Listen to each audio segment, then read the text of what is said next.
मैं doctor Garin Khan से आचार्य राजनीति विज्ञान राजकीय महाविद्यालय अजमेर। हमारा जो विषय था वो था थॉमस हॉब्स के राज दर्शन में निरंकुशतावाद और व्यक्तिवाद के तत्व। थॉमस हॉब्स के राज दर्शन में निरंकुशतावाद और व्यक्तिवाद के तत्व। Hobbes political philosophy a mixture of absolutism and individualism. इसमें हमने जो कर लिया था वो था निरंकुशतावाद का परिचय और निरंकुशतावाद के तत्व। निरंकुशतावाद का परिचय और निरंकुशतावाद का तत्व। आज हम जो करेंगे वो करेंगे निरंकुशतावाद की विशेषताएं।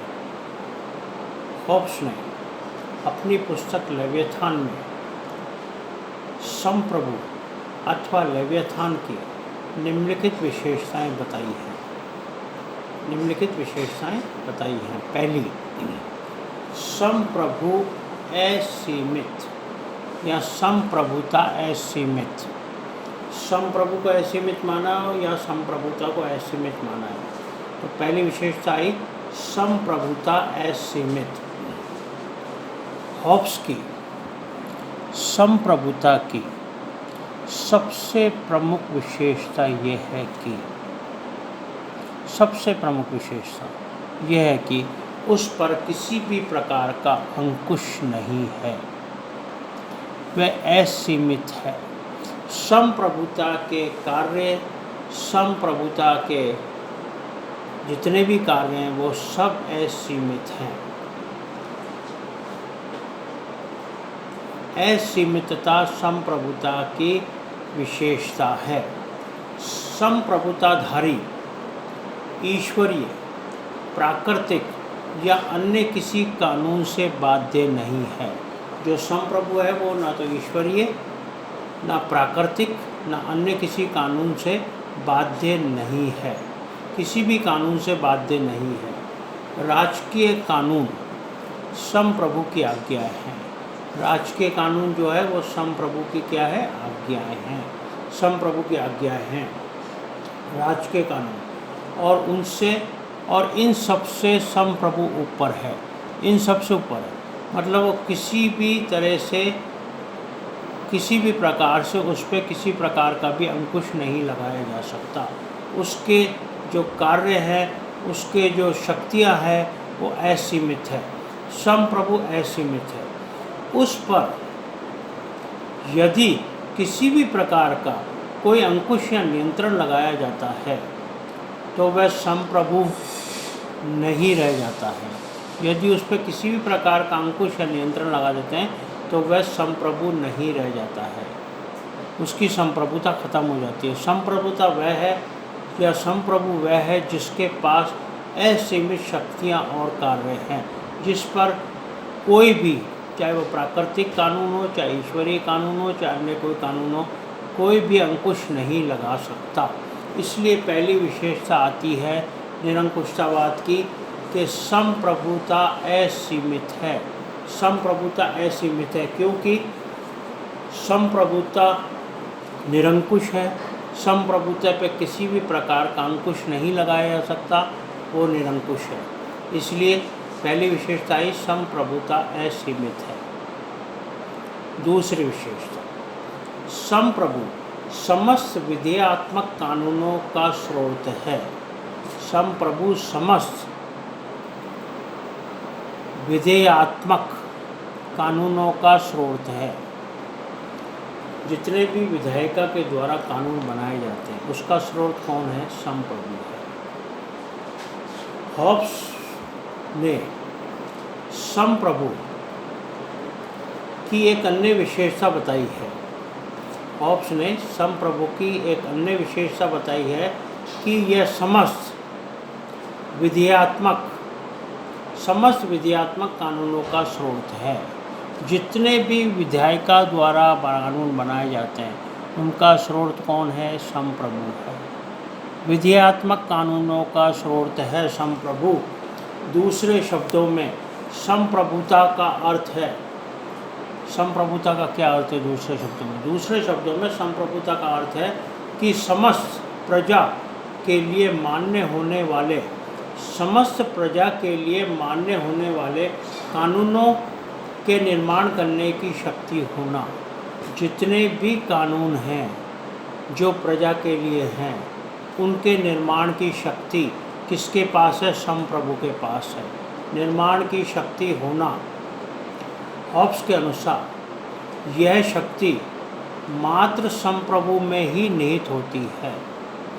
ये जो कानून बनाने की शक्ति है, जो प्रजा के लिए कानून बनाने की शक्ति, ये केवल किस में होती है? केवल संप्रभु में ही निहित होती है। संप्रभु इसका प्रयोग कर सकता है, संप्रभु ही कानून बना सकता है प्रजा के लिए, और संप्रभु ही कानूनों का व्याख्याता भी है। संप्रभु ही कानूनों की व्याख्या भी करता है। तो सरकार के जो 3 अंग हैं, व्यवस्थापिका, कार्यपालिका और न्यायपालिका, तो हॉब्स कहता है ये तीनों कार्य संप्रभु के द्वारा ही किए जाते हैं। संप्रभु है जो विधियों का निर्माण करता है, कानूनों का निर्माण करता है। तो विधियात्मक जो कार्य है वो संप्रभु के द्वारा किए जाते हैं। संप्रभु है जो कानूनों की व्याख्या करता है। तो न्यायपालिका का काम क्या है? कानूनों की व्याख्या करना। तो यहाँ न्यायपालिका नहीं, यहाँ संप्रभु है जो न्याय को जितने भी कानून हैं उनकी व्याख्या करता है। तो संप्रभु समस्त विधियात्मक कानूनों का स्रोत है। संप्रभु है जिसमें समस्त विधियात्मक कानून का स्रोत है, क्योंकि विधि का निर्माण भी संप्रभु के द्वारा हो रहा है, विधि की व्याख्या भी संप्रभु के द्वारा हो रही है। कानूनों का निर्माण करता, कानूनों की व्याख्या करता केवल और केवल संप्रभु है। तो उस पर किसी प्रकार का अंकुश नहीं है। दूसरा पॉइंट। तीसरा पॉइंट आता संपत्ति का सृष्टिकर्ता। संपत्ति का सृष्टिकर्ता हॉब्स के अनुसार संपत्ति का सृष्टिकर्ता का मतलब क्या हो? प्रजा की जो संपत्ति है उसकी सृष्टि कौन कर रहा है? उसकी सृष्टि संप्रभु के द्वारा हो रही है। तो संप्रभु ही है जो संपत्ति का सृष्टि करता है। हॉब्स के अनुसार संपत्ति की सृष्टि ही संप्रभु ही करता है।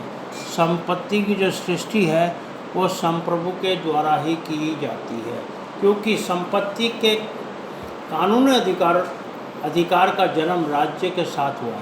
क्योंकि संपत्ति के जो कानूनी अधिकार है उसका जन्म राज्य के साथ हुआ। राज्य का जन्म हुआ तो संपत्ति के अधिकार का जन्म भी हुआ, तो राज्य के साथ ही हुआ है। संपत्ति का सृष्टिकर्ता संप्रभु के होने के कारण, क्योंकि संपत्ति का सृष्टिकर्ता कौन है? संप्रभु। तो उसके होने के कारण जब भी चाहे संप्रभु व्यक्ति की संपत्ति को ले सकता है। मतलब संप्रभु ही सृष्टि करता है। संप्रभु चाहे तो व्यक्ति को संपत्ति प्रदान कर सकता है, संप्रभु चाहे तो व्यक्ति की संपत्ति ले सकता है, वापस ले सकता है। संपत्ति पर व्यक्ति का किसी प्रकार का कोई अधिकार नहीं है। व्यक्ति को किसी भी प्रकार का कोई अधिकार नहीं दिया गया है। संपत्ति का सृष्टिकर्ता संप्रभु है। संपत्ति को देने वाला भी संप्रभु है, और यदि व्यक्ति कुछ गलत कार्य करे तो संपत्ति को लेने वाला भी संप्रभु है, वापस ले लेगा। तो संपत्ति का सृष्टिकर्ता कौन है? संप्रभु। ये था तीसरा पॉइंट। चौथा पॉइंट आता है प्रशासनिक शक्तियों का एकमात्र स्रोत। प्रशासनिक शक्तियों का एकमात्र स्रोत हॉब्स ने संप्रभु को प्रशासनिक शक्तियों का एकमात्र स्रोत माना है। प्रशासनिक शक्तियाँ यदि किसी में है, किसी में निहित है, तो वह संप्रभु में है। तो प्रशासनिक शक्तियों का एकमात्र स्रोत हॉब्स के अनुसार संप्रभु ही प्रशासनिक शक्तियों का एकमात्र स्रोत है। प्रशासनिक शक्तियों का स्रोत जो है वो संप्रभु ही है। यह प्रशासनिक अधिकारियों की नियुक्ति करता है। ये क्या करता है? प्रशासनिक अधिकारियों की नियुक्ति करता है, कोमा लगा के इनका श्रेणी करता है, इनको श्रेणी में बांटने वाला इनका श्रेणी करता है, और समस्त अधिकारी उसके द्वारा प्रदान की गई शक्तियों का उपयोग करते हैं। और जितने भी अधिकारी हैं वो संप्रभु के द्वारा दी गई शक्तियों का प्रयोग करते हैं। यदि संप्रभु ने शक्तियाँ देगा तो ही वह प्रयोग कर सकते हैं। तो संप्रभु प्रशासनिक शक्तियों का एकमात्र स्रोत है। संप्रभु है जो शक्तियों का स्रोत है। वह अपने अधिकारियों को शक्तियाँ प्रदान करता है। यदि उसके द्वारा शक्तियाँ प्रदान की जाती हैं तो ही अधिकारी उनका प्रयोग कर सकते हैं, अन्यथा अधिकारियों को किसी प्रकार का अधिकार नहीं है शक्तियों का प्रयोग करने के लिए। केवल संप्रभु ही है जो शक्तियों का एकमात्र स्रोत है। ये था चौथा पॉइंट। पांचवा पॉइंट आता है इसमें, संप्रभु न्याय का स्रोत है। संप्रभु न्याय का स्रोत है। अभी तक हमने देखा संप्रभु प्रशासनिक शक्ति का स्रोत है, संप्रभु विधेयात्मक कानूनों का स्रोत है। अब हम देख रहे हैं संप्रभु शक्ति संपत्ति का भी सृष्टि करता है। अब हम देख रहे हैं संप्रभु न्याय का स्रोत है। हॉब्स के अनुसार न्याय का एकमात्र स्रोत संप्रभु है। न्याय का एकमात्र स्रोत जो है वो संप्रभु है। शासक को न्याय का स्रोत और न्यायाधीशों को सिंहासन के नीचे के सिंह, शासक को न्याय का स्रोत और न्यायाधीशों को सिंहासन के नीचे के सिंह कहकर, सिंहासन के नीचे का सिंह कहा था उसने न्यायाधीशों को, सिंह कहकर हॉब्स ने क्या कहा? हॉब्स ने न्यायिक स्वतंत्रता के सिद्धांत का खंडन किया है। न्यायिक स्वतंत्रता के सिद्धांत का खंडन किया है। इस प्रकार हॉब्स की विचारधारा में शक्ति विभाजन तथा नियंत्रण व संतुलन के लिए कोई स्थान नहीं है। इस प्रकार हॉब्स की जो विचारधारा है उसमें क्या है? हॉब्स की विचारधारा में शक्ति विभाजन मतलब शक्तियों का विभाजन, शक्ति विभाजन, नियंत्रण और संतुलन, शक्ति विभाजन, नियंत्रण और संतुलन के लिए कोई स्थान नहीं, किसी प्रकार का कोई स्थान नहीं है। हॉब्स कहता है कि संप्रभु जो है वो न्याय का स्रोत है। संप्रभु ही है जो न्याय देता है। संप्रभु ही है जो न्यायाधीशों को ये कहता है कि सिंहासन के नीचे का सिंह, न्यायाधीश केवल सिंहासन के नीचे के सिंह हैं। उसने न्यायिक स्वतंत्रता का खंडन किया है। हॉब्स न्यायिक स्वतंत्रता का खंडन करता है। और हॉब्स की विचारधारा में ना तो शक्ति विभाजन है, ना ही नियंत्रण है और ना ही संतुलन है। इसके लिए कोई स्थान नहीं है। तो ये थे 5 पॉइंट हॉब्स के संप्रभु या लेवियथान की विशेषताओं के, जो कि उसने निरंकुशतावाद में दी है। निरंकुशतावाद में हमने जो किया था, परिचय किया था, निरंकुशतावाद के तत्व किए थे। आज हम विशेषताएँ करें जिसमें हमने 5 विशेषताएँ कर ली हैं। 5 विशेषताएँ और हैं जो हम नेक्स्ट क्लास में करेंगे।